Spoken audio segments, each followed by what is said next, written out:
Controversial director Ram Gopal Varma ఇప్పుడు చాలా పెద్ద చిక్కుల్లో పడ్డారు. 2024 ఏపీ ఎన్నికల సమయంలో ఆర్జీవి తన వ్యూహం మూవీ ప్రచారంలో చంద్రబాబు, పవన్ కళ్యాణ్, లోకేష్లపై అనుచిత వ్యాఖ్యలు చేశారు. అంతేకాదు వారి మార్ఫింగ్ ఫోటోలను సోషల్ మీడియాలో షేర్ చేసి పెద్ద కాంట్రవర్సీకి దారితీశారు. ఆ పని చేసినందుకు గాను ఇప్పుడు ఆయనపై పోలీస్ కేసు ఫైల్ అయింది. టీడీపీ కూటమికి చెందిన ఒక నాయకుడు ఇచ్చిన ఫిర్యాదు మేరకు పోలీసులు ఆర్జీవీపై కేసు నమోదు చేసుకున్నారు.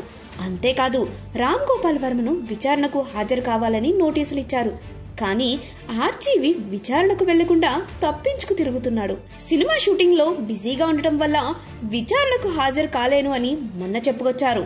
అలానే తనకు 4 రోజుల సమయం ఇవ్వాలని ఒంగోలు రూరల్ సిఐ శ్రీకాంత్ బాబుకు లెటర్ పంపించారు.